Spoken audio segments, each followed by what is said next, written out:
We're getting real today, so tune in.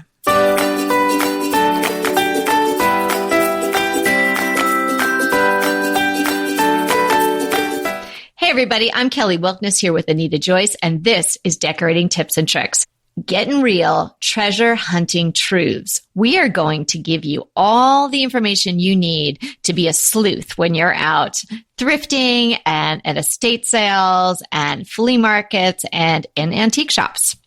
Anita and I are sharing a lot of our secrets of what we look for and how you can, scan white elephant tables and racks and shelves and zero in on the diamond in the rough. Yes. And after you've listened to the episode, I think the best thing to do is to go to some place where they have a lot of antique or vintage things and play what I like to call, Where Was This Made? Or wow, I didn't play this game with you, when we were in Round Top. It was more, what was I playing? Where is the bathroom? Well, there was that. Where is the money cold machine. Drink stand? Yeah, that's Round Top for you. I'm talking really about dishes. I play a game. I look at the front and I try to guess where it was made before I turn it over. When I first started playing this game, I was really bad at it. But now I'm pretty good at it. That's because I'm looking at the dishes all the time. And so now I'm beginning to recognize, and it may not even be, it's not a list of things I have that I'm looking for, but my brain just kind of remembers these things, the information I have, so that when I look at the plates, I'll realize, oh, that's Bavarian, or, oh, that was made in Japan. And then when I turn it over, I can tell if I'm right or not. Really, and if it's furniture or something else we're talking about, you may not be guessing where it was made, but guessing the style or something of the furniture or whatever you're looking for. The point is, whatever it is you're looking for, what you really need to do is to go out in the wild and practice what you've learned. And you're going to try to test yourself. Can I tell what this is? Maybe you're going to take a guidebook with you and compare the styles in your guidebook to what you're seeing there. Just some way so that you can educate yourself. And the more educated you are, the better deals you're going to get and the better collections you're going to have. So true. Knowledge is power in every realm, and certainly when you are antiquing and thrifting. And if you happen to be out in the wild, like Anita says, and you hear from the next aisle over a woman going, yeah, that's Anita, and she just got it right when she turned that plate over. So run around the aisle and introduce yourself. Well, this is so important because some of the plates aren't labeled, and they might have a maker's label on them or mark on them, but there's variations in what they're worth based on the age of it and the pattern. So yeah, it's really important that you study whatever it is that you want to collect so that you can really make some informed decisions.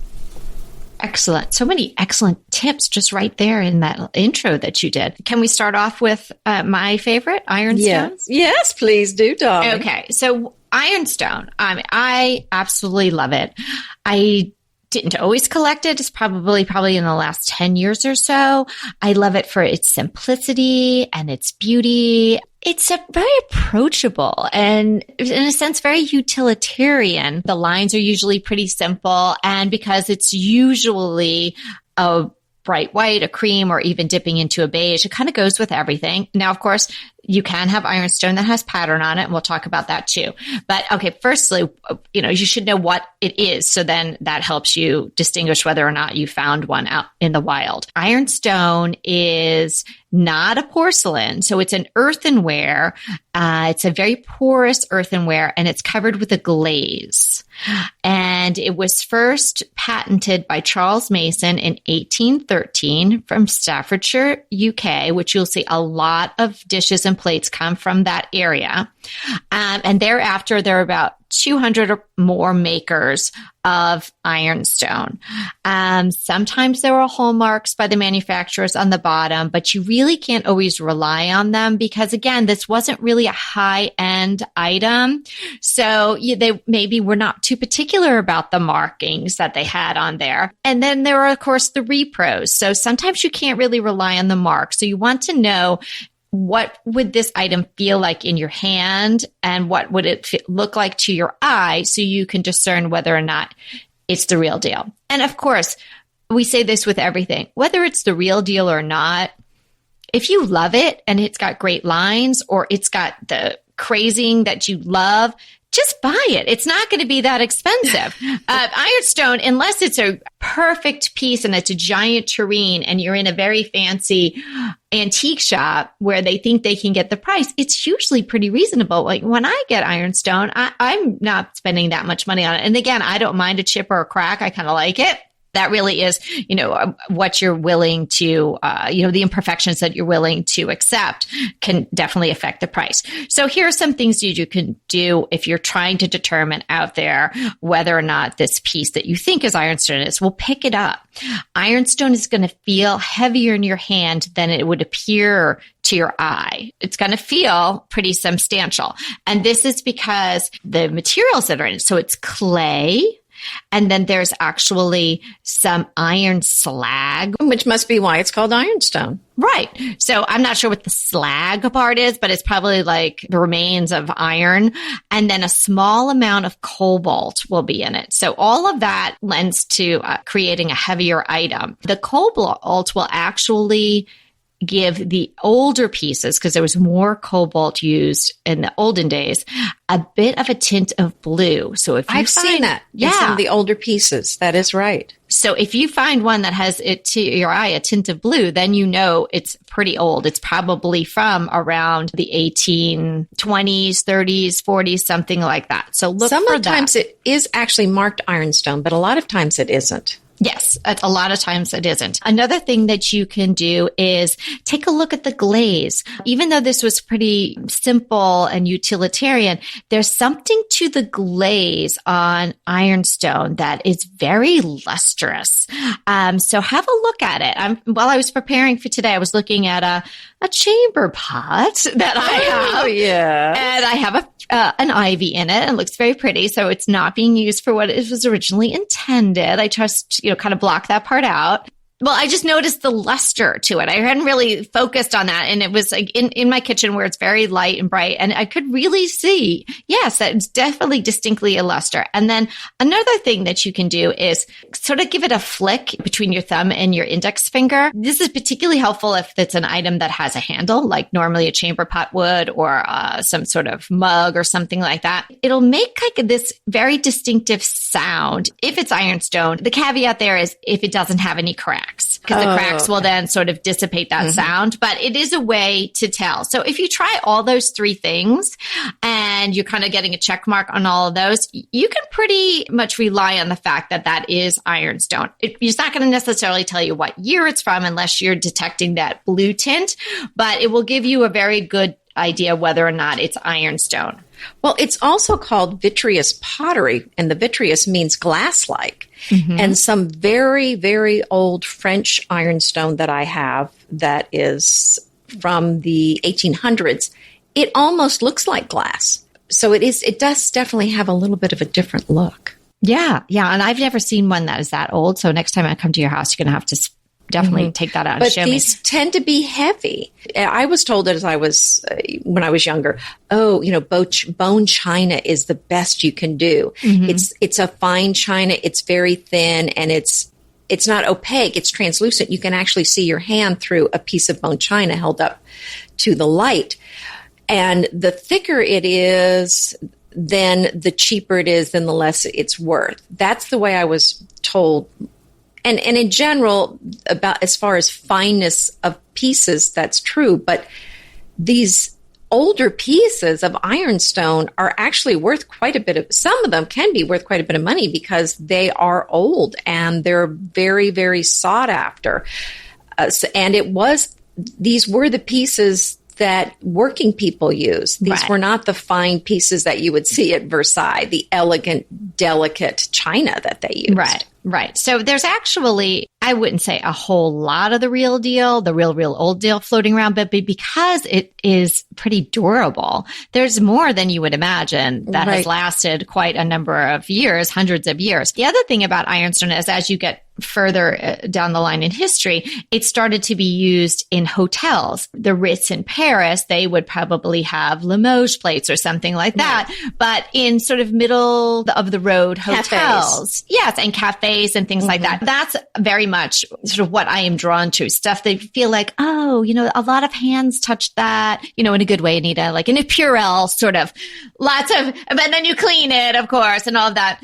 But it has a history to it. Right. It can be washed, but do not put these old dishes in the dishwasher. I just these glazes were not meant to be brought to that kind of temperature. Oh, for sure. Don't do that. And while you're touching on that, if you find a piece of ironstone and it's in the whites or the creams and beiges and it has a stain on it or something, and you think, oh, I'll just try to get that out with Clorox bleach. No. Don't do that at all. Don't let it soak in that. Don't even put it on it, because if there's any kind of crack and that bleach gets under there. I have wondered about that. I have never done that, but yeah, what happens? Well, bleach crystallizes when it dries. And the crystals then will expand and it will actually pop the glaze off. Oh, that would be awful. Right. So you're not, and I don't think you're going to be successful in getting it out anyway. Have you seen those old dishes that have the metal staples in them? Oh, yeah. In the back. Right. Oh, I love those. Yeah.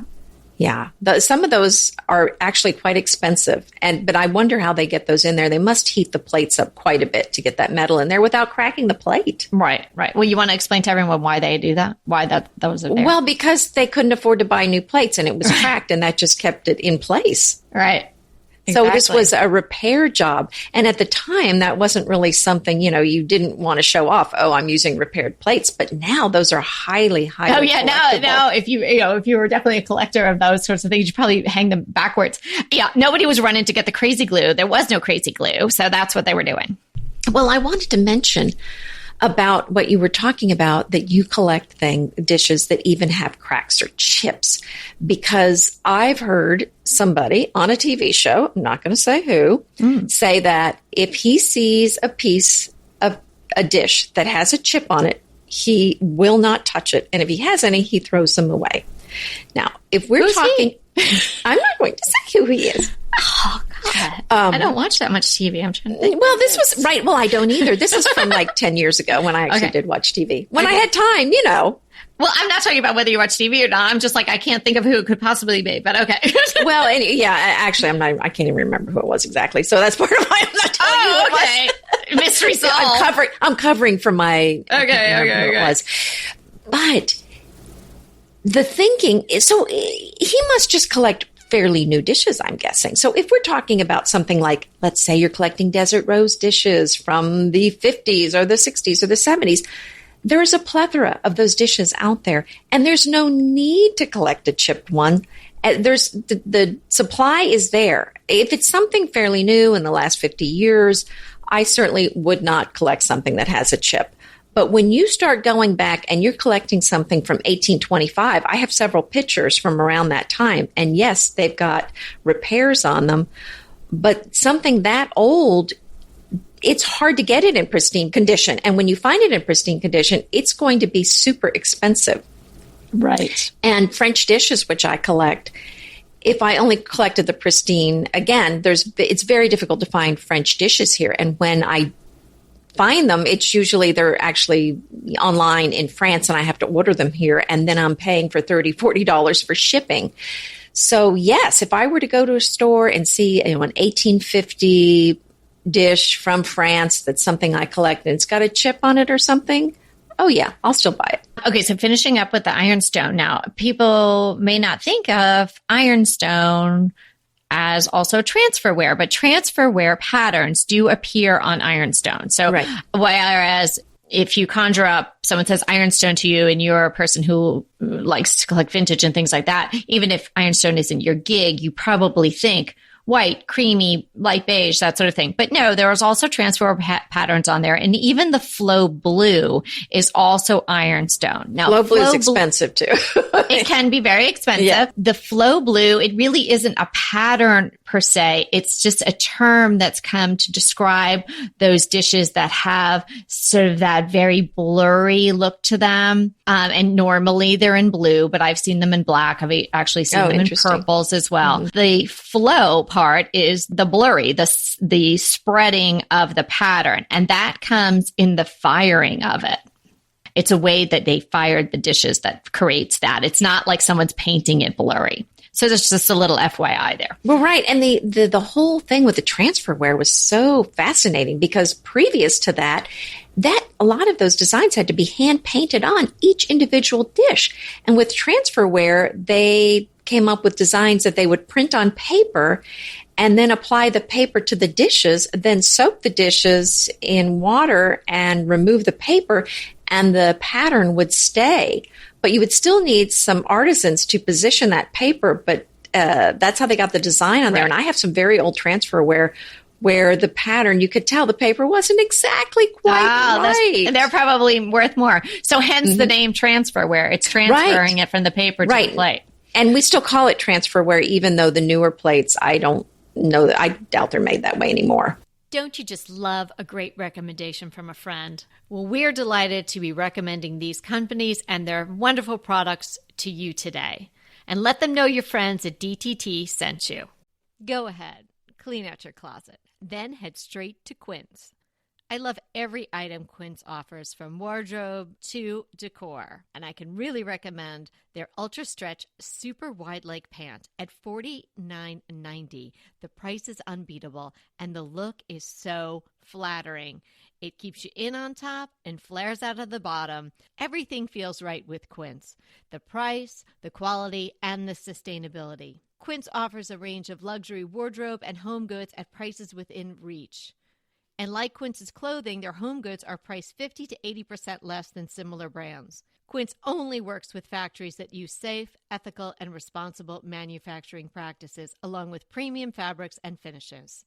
Once you've cleaned out your closet and refreshed with Quince, you can also add something to your home decor. So give your wardrobe and your home the refresh it needs with Quince. Go to quince.com/DTT to get free shipping and 365-day returns on your next order. That's Quince, QUINCE.com/DTT for free shipping and 365-day returns. Quince.com/DTT. And let me know how you love those pants. Pesto pork chops over Parmesan polenta. Not that easy to say, but oh so easy to make with Green Chef. Green Chef is the #1 meal kit company for eating well, and we have such a great deal for you. You're going to save $250. Listen on for the details on that. Green Chef makes eating well easy for any lifestyle, whether you're keto, paleo, vegan, vegetarian, gluten-free, or just looking to eat more balanced meals. You know, we're getting into the busy holiday season, so it's a perfect time to have Green Chef help you out. Let Green Chef take the work out of eating clean this holiday season with their chef-crafted, nutritionist-approved recipes featuring fresh ingredients and nothing artificial. And you know what? You don't have to lose track of your healthy eating habits during the holidays. Every Green Chef customer gets a free session with their registered dietitians who will walk you through how to make clean eating work for you. So sign up for your free session and start on the road towards better health today. And that deal I want to tell you about, visit greenchef.com/DTT250 and use the code DTT250 for $250 off your order. So that's greenchef.com/DTT250 and use the code DTT250 for $250 off your order. Okay, so let's move on to another category. Anita's going to jump in here with silver, I believe, and let us know how you can tell whether or not you found the real deal. Well, I love collecting silver, and some of my favorite silver pieces are French. There's Christophe, and Puifocat. The Christophe, people in America sometimes call it Christoffel because it's because of the way it's spelled. And that sounds awful. And the Puiforcat is Puiforcat. These are two of the most famous French brands, but I do love the French silver is so beautiful. So that's one of the things that I love to collect. But even the English silver is so beautiful also, and American. What you want to look for are the markings. So you're going to look for, if it's silver plated, it usually does say silver plate or electroplate. Something like that it's going to say. But if it's sterling, which is 92.5% silver, you are going to usually see the word sterling on there, unless it's really old. And then there are a lot of marks to go by. In fact, there's so many marks that I can't even discuss them because there's so many. There's marks for the year it was made, for the maker, and it's quite involved. I'm going to link to some books that you can use for sterling. One is Covell's American Silver Marks, and then there's Jackson's Guide to Hallmarks for English Silver. And these are the marks that you're going to look for if you're collecting sterling. People study this for lifetimes, and these books, some of them are rather thick. So that's why I'm not going over those marks today. But sometimes there'll be a head of a lion, or there'll be a lion saying that it's sterling. So, you're going to have to educate yourself on the marks if you're looking at yeah, sterling. if you really want to go deep. Right. Maybe tuck along with your measuring tape, maybe a tiny little magnifier. Or what I like to do is, if I can't sort of discern it too well, if the lighting's bad or something, or the writing is so tiny on the back of the fork or such, I'll take a picture of it and then I can blow it up with my fingers on my phone. Oh, I've definitely done that too. So you can see the word sterling, but sometimes it just says 925 too. Right. That's true. That's another. That's what I'm saying. There's not one mark for everything. There's so many different marks. It gets even more confusing when you're looking at French silver because they go by a Minerva mark. So it's a woman's head. She was the goddess, I think, Etruscan goddess of commerce, if I remember correctly. Wow. Yes. And that is the measure for their version of sterling, but their sterling is actually 95% silver. So it's a little different percentage. So they have a higher amount of silver in their version of sterling. Now, things changed over time with the French Revolution. There were some wars before that, and there was a lot of silver being melted down, and the government was trying to take into account the fact that they had basically taken everyone's silver. I'm trying to think how to say this nicely, but people didn't have as much silver to work with because the government had taken it to use it to pay for all these wars they were having. And that's when they went down to an 80% silver standard. So that's also a standard out there. And I think something you taught me, which I didn't really realize, I think when we were in Round Top actually, is that the French or European, actual fork, knife, and spoon are much bigger. Right. Well, for the French, I can't speak to the other countries. I don't really know. But for French, the dinner sizes are large. They're very large set. And the dessert sets are really probably close to what you're used to seeing as far as the size of an American set of silverware.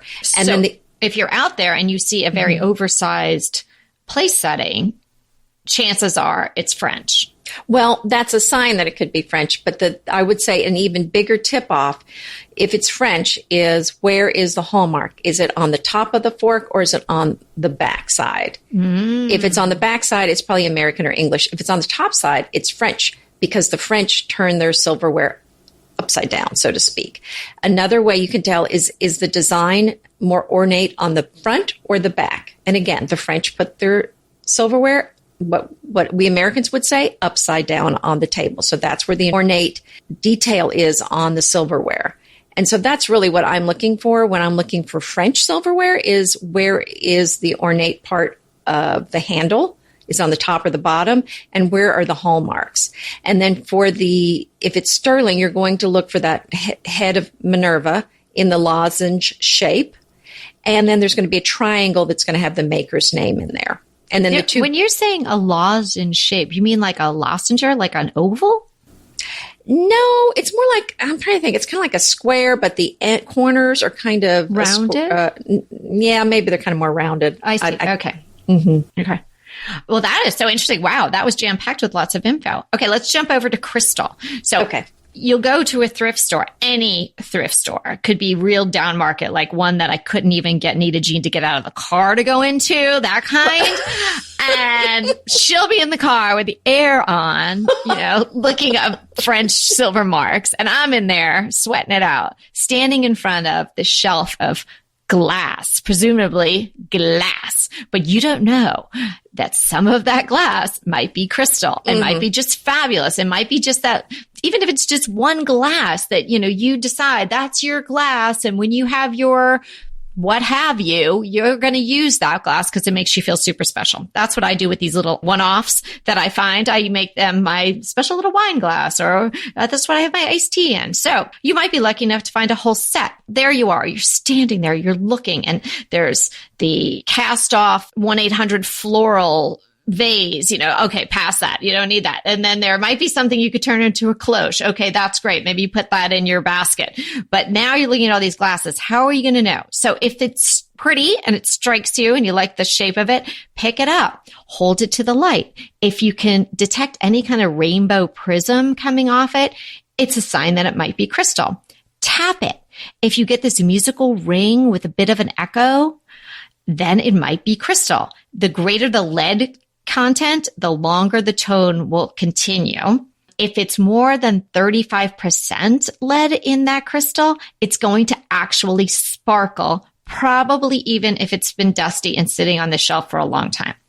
Again, like ironstone, crystal will be heavier. So if you have a similar sized glass that is actually just made of regular glass, and the crystal one will be heavier. If you were able to wet your finger somehow, you could swipe around the rim and see if you can get a sound to come out of it. Another sign that it's crystal.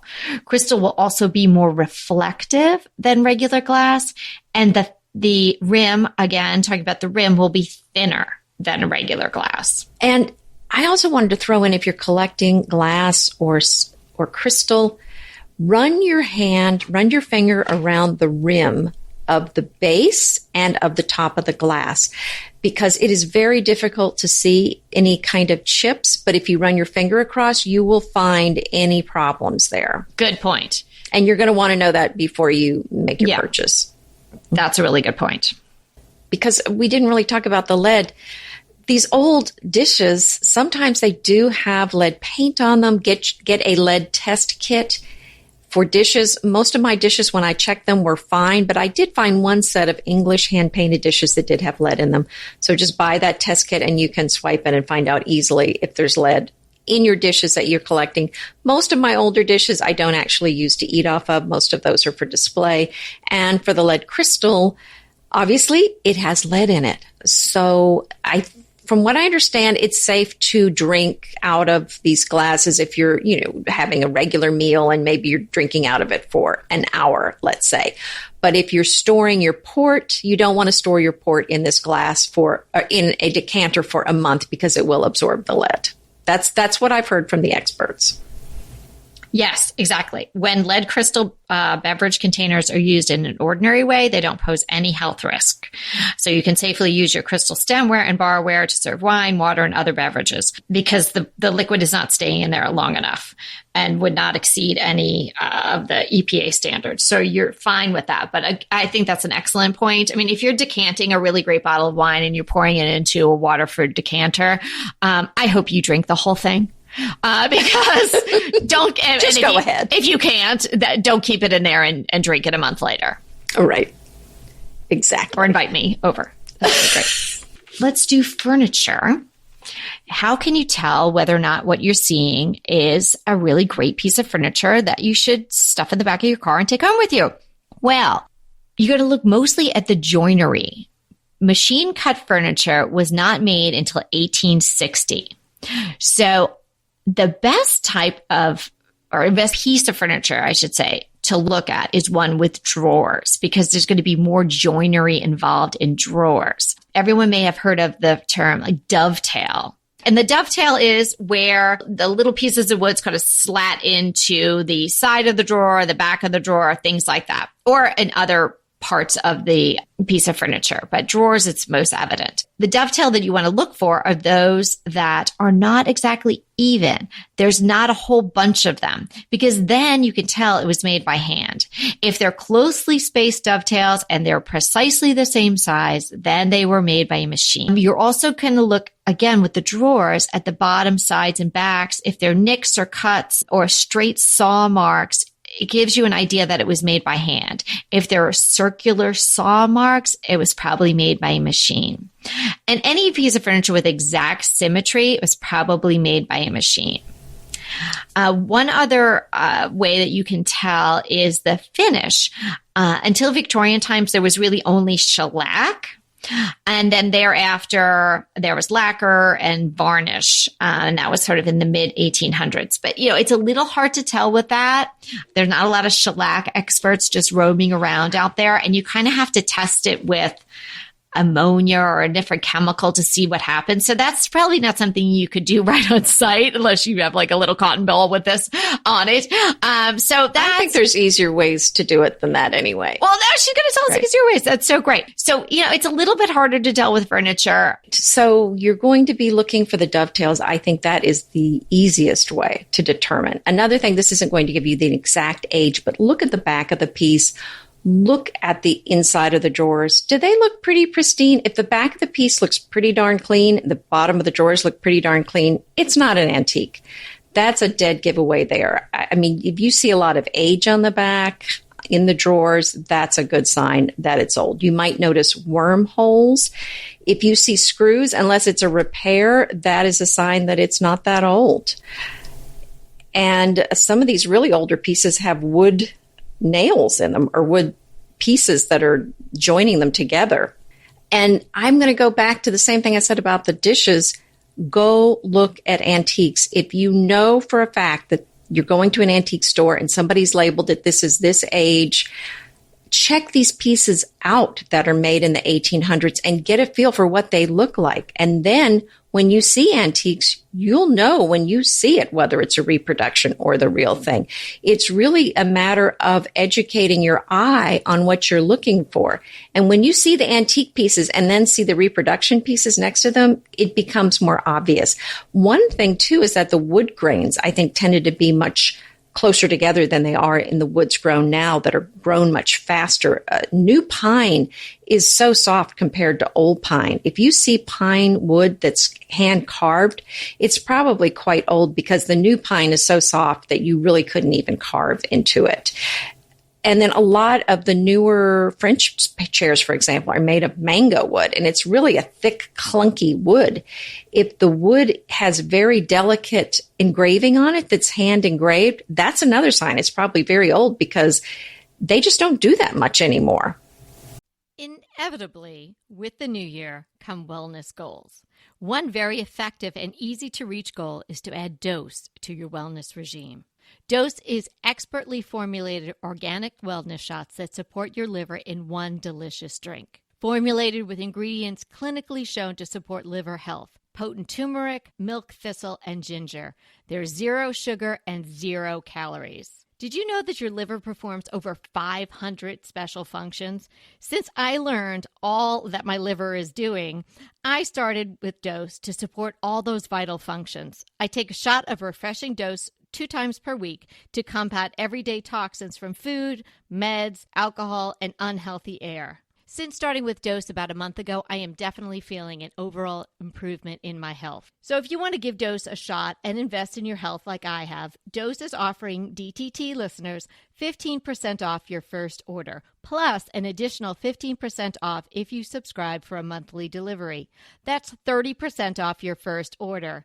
So go to dosedaily.co/DTT and use the code DTT. That's dosedaily.co.co/DTT and use the code DTT. BritBox just keeps getting better. The new Archie is amazing. And it's not the comics. It's about Cary Grant. Archie is the brand new limited series starring Jason Isaacs as Archie Leach, the man who became Cary Grant. From the award-winning screenwriter of Philomena, Archie tells Grant's born in Britain, made in Hollywood story, the dramatic grit to glamour transformation that led him to become one of the most famous people in the world. You are going to absolutely love the acting, but also the styling, the outfits, the scenery. It's the first time his story has been told in collaboration with his daughter Jennifer Grant and ex-wife Diane Cannon. The performances from Jason Isaacs and the rest of the cast are amazing, and it's only available on BritBox. So sign up for BritBox today to stream Archie and other fan favorites from any device. And we have a special limited time offer for our U.S. and Canadian listeners. Get 50% off, yes, that's 50% off your first month when you sign up for a monthly plan. But only if you go to BritBox.com and use our promotion code DTT at checkout. You're going to love Archie. So head over right now and get 50% off your first month of BritBox. Use the promotion code DTT at BritBox.com. Great tips. Okay. I really feel like I learned things from you today. I always learn things from you, but, I'll be more prepared next time I'm out there in the wild, as you say. And I hope that everybody else got a lot of information today that you found to be useful. Our crushes today. My crush is a pair of rose pruning gloves. I actually got the pair for my mom for Mother's Day to go with a rose book and a few other things that I had gotten her because she now has rose bushes, which she never really had before. She was not a big rose gardener. And she was saying that she was like, wow, I was really getting caught up with my regular gardening gloves. So I got her these longer rose gloves and they're absolutely darling. And they actually have flowers on them. And so my mother, she was like, I don't even think I could use them. They're so pretty. So I hope she does use them. They looked so good when they came. I wrapped them up and sent them off to her. And then I ordered myself a pair. So I'll put the link in the show notes to those. They were pretty fabulous. Well, my crush is an audiobook that I listened to recently. You can actually buy the book and read the book. It's called Eliza Hamilton, The Extraordinary Life and Times of the Wife of Alexander Hamilton. And the author on this particular book is Tilar J. Mazzeo. And it was so fascinating. She had so much of an interesting story beyond just who she married, who was Alexander Hamilton, obviously. But that was a great book, and I got it on loan from my local library. Oh, that's a great way to do it. Our listener question today is from Katia, and we have been getting so many emails lately. Katia has been very patient, and we've gotten to her email because it was a long one with lots of info in it. The long and the short of it is, and that's funny because her living room is quite long. It's quite tall. But she wants to redo her living room. She had a couch that she affectionately called the Beast, a leather couch. And it sounded like from the email that there might have been even more than one of them. But they've served them well for 15 years and maybe it's time to go. She did send some photos of the living room and various pieces. One thing Anita and I were saying is that we didn't really have one photo of the whole room. So it's a little hard to say exactly what should be going on all over, but we can address certain points in the room that I think Katia may be struggling with and how to make it over. So again, it's a very, very tall room, 25-foot ceilings. Interrupt you just to say, if you're sending us photos of your house, please, please, please send a picture of the entire room because it's so hard to diagnose and offer suggestions if we just get close-ups. Yeah. That's helpful for sure. And we're nosy and we want to see everything. Oh, and that too. So anyway, it's 25 feet tall. It looks fairly, I don't want to say small because it's not small at all, but definitely, it's definitely much taller than it is wide. It's not a square box. Yeah. Right? But then it's very tall. That big bay window is going on there. So what are your thoughts, Anita?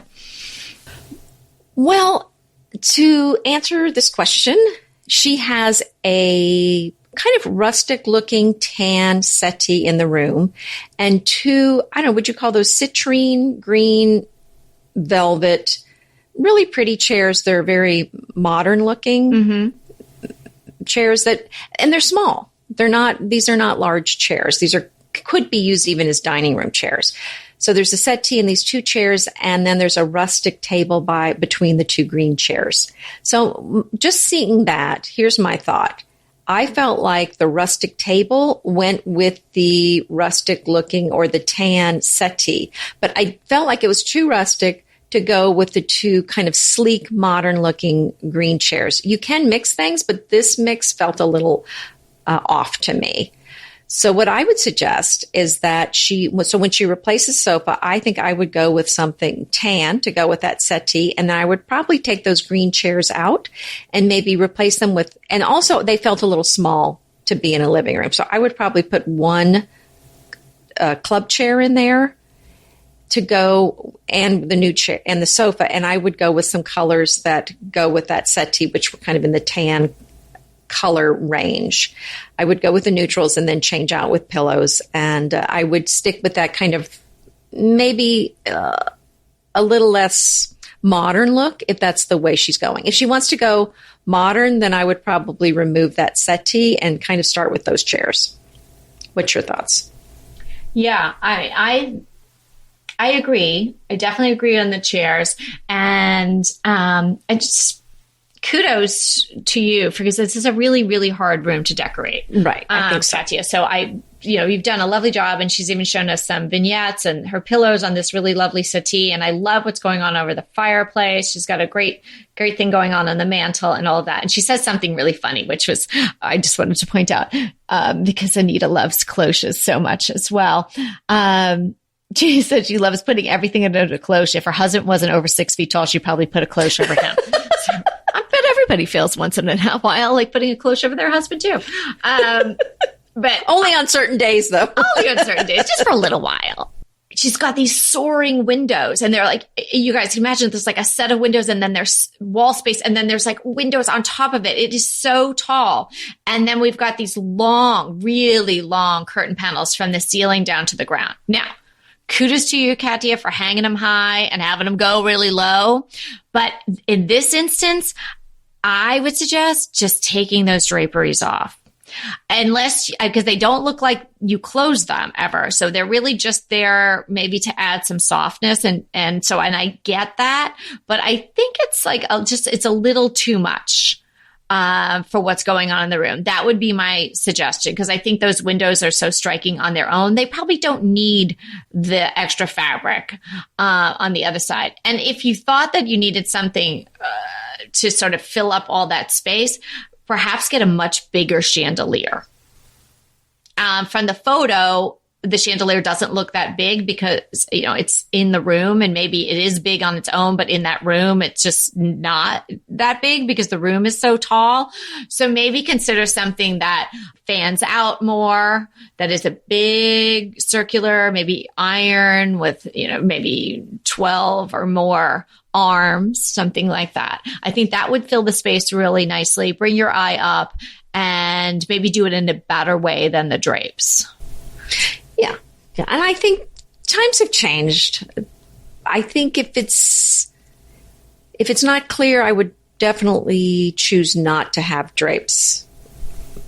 I mean, at one point, if it was a window, it needed curtains, and that's not simply true anymore. Right. Yeah. Mm-hmm. So we're all about the open space and letting that light in. So thanks so much for you for taking the time to email us and taking the time every day to listen, and everybody as well. We so appreciate it. Yeah, thank you so much for sending that in, Katya. And we had so much hanging out with you. And remember, we're here to inspire you to create a beautiful home. Until next time.